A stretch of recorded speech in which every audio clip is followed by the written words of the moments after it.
Dobroveče, dobrodošli u emisiju 100%. Ja sam Ksenija Popović, sa mnom Maša Vukotić, Sandra Kolaković i Elvira Hadžibegović-Bubanja. Puno tema kao i svaki put, samo što ove nedelje moram da priznam da malo sam brinula šta će biti sa temama, jer svi su svjetski mediji samo pričali o uraganu Sandy, o predsjedničkim izborima u Americi, ali onda se desila naša konstitutivna sjednica parlamenta i naravno da smo dobili prvu temu za naš razgovor večera, za komentar, za diskusiju i tako dalje. Pogledajmo šta smo to zabilježili sa prve sjednice, što nam je bilo toliko zanimljivo. Predsjedavajuća konstitutivne sjednice novog saziva Skupštine Crne Gore, poslanica Demokratskog fronta Jelisava Kalezić iznijela je još jedan prigovor na crnogorsku himnu, osim onoga koji se tiče autora njene posljednje dvije strofe. Oj svijetla majska zoro nije rodno senzitivna.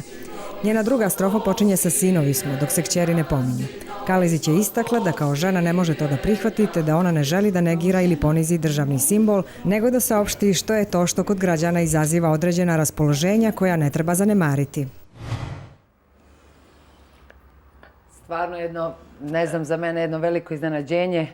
Ne bih sada držim predavanje šta je za himna i zastava za svakoga od nas i da su to simboli državni koji stvarno u svakome čoveku izazivaju nešto potpuno posebno. Ono što me nije iznenadilo da se mi uvek bavimo nekim stvarima koje su potpuno manje važne i ta sitničavost, iako sam jedna velika sitničarka, mislim da traženje ovakve jedne dlake u jajetu prevazilazi sve okvire.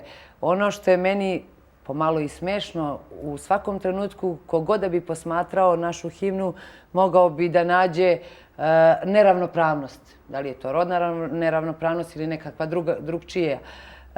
Pa me interesuje kako naši očevi nemaju zamjerku neku, jer kada se kaže majko naša Crna Goro, pa nije samo majka, nego i otac tu prisutan.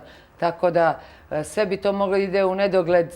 Tako da ovo me nije toliko iznemirilo koliko me je razočaralo da umjesto da uživamo u onome što nas pokreće, što izaziva u nama ono naše najbolje, mi se bavimo ovakvim stvarima. Pa očito ne izaziva u svima najbolje.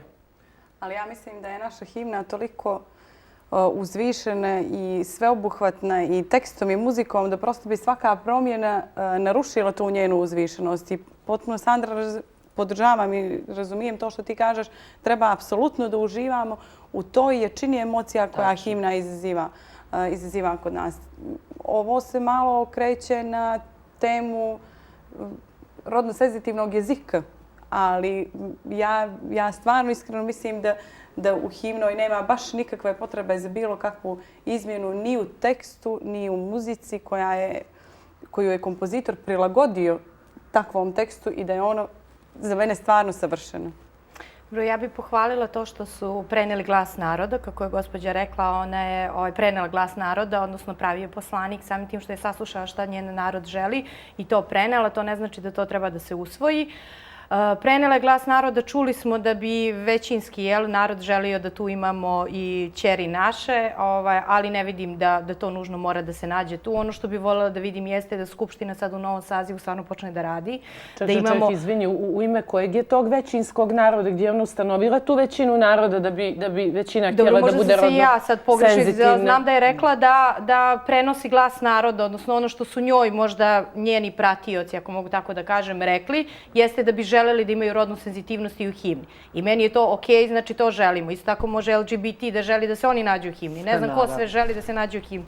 Himna kao takva je prepoznatljiva, ono što je nama jako važno. U čitavoj ex-Jugoslaviji, znači bilo gdje da se čuje naša himna, ljudi znaju da je to crnogorska himna, tako da ne vidimo uopšte razlog da je menjamo. Ja se potpuno slažem sa himnom, sa te dvije strofe, to uopšte ne bi ulazila sad u čitavu tu polemiku. Samo bi voljela da Skupština sad počne stvarno da radi na pitanjima koji su bitni i vjerujem ako sad krenemo opet u to da razglabamo oko toga, da li treba himnu menjati ili ne treba, državni simboli i opet ćemo izgubiti pola godine, imamo toliko problema u državi, tako da vjerujem da Skupština stvarno treba da zasluži rukavi da se radi. Zna se što su državni simboli i kako treba da je odnos prema njima, da pokažemo da smo dostigli taj nivo civilizacijskog društva, da bez obzira što se nekome može da se ne sviđa himna ili zastava, da su to državni simboli koje ti Moraš da poštuješ. Civilizovan čovjek moraš da poštuješ. Meni očigledno fali demokratskog vaspitanja jer ja onima koji sjede u parlamentu i primaju platu crnogorskog parlamenta, jer to je parlament Crne Gore, a neće da ustanu na himnu ili ulaze u parlament nakon što je himna intonirana, niti bi primali platu tog parlamenta, niti bi mogli više da kroče u parlament do sljedećih izbora. Prva stvar, ja se strašno ljutim na ovu temu kao što i vidite. Najnovi izgovor, rodna senzitivnost. A koja je to himna, molim vas, hej Sloveniji, još te živi duh naših djedova, treba da kažemo djedova i baba, dok za narod srce bije tata, njihovih mama, sinova. sestara i braće. Da.